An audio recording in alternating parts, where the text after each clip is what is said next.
اعوذ باللہ من الشیطان الرجیم بسم اللہ الرحمن الرحیم قالوا لن يدخل الجنة الا من كان هودا او نصارا۔ اب دیکھیے، جب یہ نئی امت اب تشکیل پا رہی ہے تو یہودی اور نصرانی جو ایک دوسرے کے دشمن تھے مسلمانوں کے مقابلے میں جمع ہو گئے۔ انہوں نے کہنا یہ شروع کیا وقالوا لن يدخل الجنة، ہرگز نہیں داخل ہوگا جنت میں الا من کان ہودا او نصارا، سوائے اس کے جو یا تو یہودی ہو یا نصرانی ہو۔ وقالوا لن يدخل الجنة الا من كان هودا او نصارا تلك امانيهم، یہ لفظ دوبارہ آ گیا، یہ ان کی خواہشات ہیں، من گھڑت خیالات ہیں، ان کی وشفل تھنکنگ ہے۔ قل هاتوا برهانكم ان كنتم صادقين، کہو ان سے لاؤ کوئی دلیل اگر تم سچے ہو۔ دلیل کتاب سے لاؤ، کہیں تورات میں لکھا ہے، یہ کہیں یہ انجیل میں لکھا ہے، جو تورات اور جو انجیل تمہارے پاس ہے اسی میں سے دکھا دو کہ یہ لکھا ہوا، کہیں لکھا ہوا نہیں۔ اب یہاں پر وہ یونیورسل ٹروتھ آ رہا ہے، بلا من اسلم وجہہ للہ وہو محسن، کیوں نہیں، ہر وہ شخص کے جو اپنا چہرہ اللہ کے سامنے جھکا دے اور وہ محسن ہو، اس کا رویہ صدق پر، سچائی پر، حسن کردار پر مبنی ہو، سر کا جھکانا منافقانہ نہ ہو، جزوی نہ ہو کہ کچھ مانا کچھ نہیں مانا۔ بلا من اسلم وجہہ للہ وہو محسن فلہ اجرہ عند ربہ، تو اس کے لیے اس کا اجر محفوظ ہے اس کے رب کے پاس۔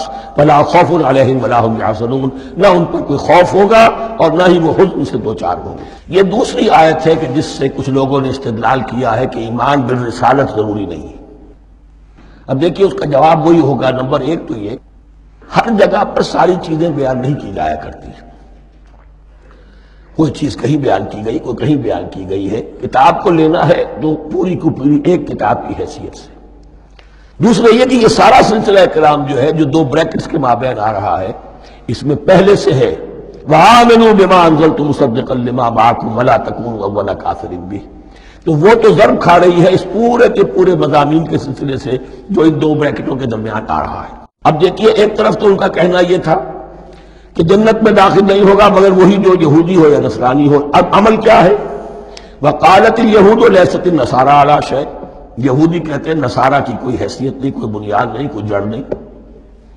وقالت النصارى لیست اليہود علی شیء، اور نصارہ کہتے ہیں کہ یہود کی کوئی بنیاد نہیں، بے بنیاد لوگ ہیں، کوئی حقیقت ان کی حقانیت ہے ہی نہیں۔ وہم یتلون الکتاب، اور مزہ یہ ہے کہ دونوں ایک کتاب پڑھ رہے ہیں۔ اولڈ ٹیسٹمنٹ تو مشترک ہے یہودیوں میں اور عیسائیوں میں، یہ بہت اہم نکتہ ہے۔ اور جدید عیسائیت میں جو ایک بہت بڑی طاقت ابھر رہی ہے امریکہ میں، وہ ہے کہ جو یہ عیسائیت کو جیوڈائز کر رہی ہے، کیونکہ رومن کیتھولک مذہب جو تھا اس نے تو چونکہ گویا کہ سارا رشتہ توڑ لیا تھا بائبل سے، سارا اختیار پوپ کے ہاتھ میں آ گیا تھا، لیکن پروٹیسٹنٹس نے پھر بائبل کو قبول کیا۔ اب اس کی منطقی انتہا یہ کہ اولڈ ٹیسٹمنٹ کے اوپر بھی اب ان کی توجہ ہو رہی ہے کہ آخر یہ بھی تو ہم مانتے ہیں کہ ہماری کتاب ہے اور اس میں جو کچھ لکھا ہے اس کو نظر انداز کیسے کر سکتے ہیں۔ ہم نے جو ایک سیمینار کیا تھا امریکہ میں، جس میں ایک یہودی عالم بھی آئے تھے، ایک عیسائی بھی آئے تھے، اور مسلمانوں کی طرف سے بھی ہمارے ایک ساتھی نے بات کی تھی، تو وہاں ایک یہودی عالم نے کہا کہ اس وقت اسرائیل کو سب سے بڑی سپورٹ جو مل رہی ہے وہ ان عیسائیوں سے مل رہی ہے امریکہ میں سے، کہ جو اس وقت ایمینجلسٹ کہلاتے ہیں وہاں پر، اور جو ایک بڑا فرقہ بن کر ابھر رہے ہیں۔ بہرحال یہ ان کا طرز عمل ہے۔ وَهُمْ يَتْلُونَ الْكِتَابَ، اور وہ دونوں کے دونوں کتاب کے پڑھنے والے ہیں۔ كَذَلِكَ قَالَ الَّذِينَ لَا يَعْلَمُونَ مِثْلَ قَوْلِهِمْ، اسی طرح کہا تھا ان لوگوں نے کہ جو کچھ بھی نہیں جانتے انہی کی سی بات کہی تھی، یعنی یہ اشارہ ہے مشرکین مکہ کی طرف۔